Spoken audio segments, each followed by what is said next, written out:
Hello সবাইকে, welcome back to my channel. আজকে যে ব্লগটা আমি শেয়ার করছি সেটা কিন্তু লাস্ট রবিবারে। আর এই সানডে আমরা গেছিলাম একটু বিচে ঘুরতে, যেটা লন্ডন থেকে 3 ঘন্টার দূরত্বে। তো আমরা সেই জন্য যাচ্ছিলাম কিন্তু ট্রেনে করে।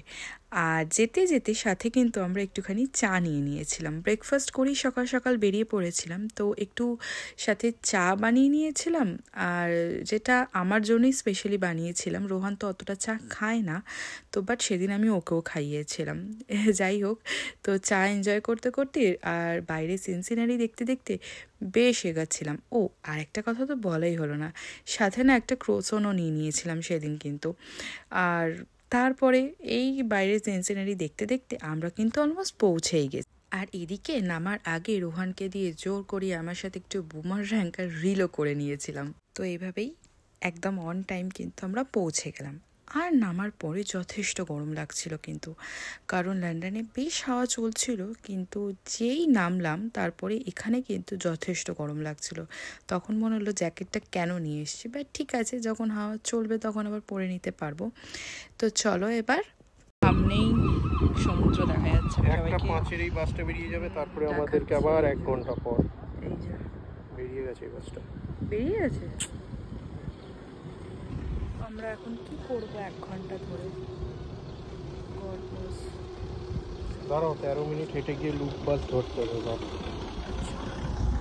কিন্তু ওই লুপ বাস ধরে আবার ওটাতে আবার 20 মিনিট হাঁটা। তো এখন এবার এই 13 মিনিট আমাদের পায়ে হেঁটেই যেতে হবে, কারণ বাস নেই, তো এখন পায়েই ভরসা। আর সামনে তোমাদের যেই বিচটা দেখালাম, আমরা কিন্তু সেই বিচটায় যাচ্ছি না। এটা আরেকটা বিচ আছে, বোটানি বিচ, ওটা আরও সুন্দর, আমরা সেখানে যাচ্ছি। এই বিচটা খুব নর্মাল একটা স্যান্ড বিচ, বাট আমরা সেটাতে আজকে কিন্তু যাচ্ছি না।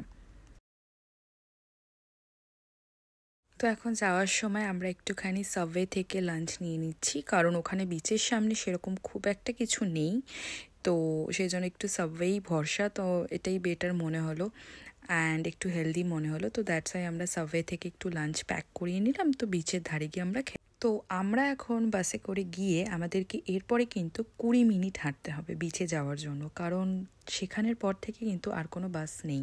তো এই 20 মিনিটস হেঁটে আমাদেরকে পৌঁছাতে হবে বিচে। আর যেতে যেতে এখানে একটা মাইক্রোভেন দেখতে পেলাম, হয়তো কেউ ছেড়ে গেছে, কারণ অনেকে অনেক সময় দূরে চলে যায়, তো এরকমভাবে রেখে চলে যায় যাতে অন্যের ইউজ। তো ফাইনালি আমরা কিন্তু চলে এসেছি বিচে, আর এরপর এখন আমরা একটু করব লাঞ্চ, আর দেন একটুখানি রেস্ট নিয়ে। আর এদিকে দেখছো সিগালগুলো কিরকমভাবে তাড়া করছে আমাদের, কারোর হাতেই কোনো খাবার দেখলে কপাত করে নিয়ে চলে যাবে। যাই হোক, চলুন আবার দেখা হচ্ছে নেক্সট মিনি ভ্লগে, ততক্ষণের জন্য টাটা।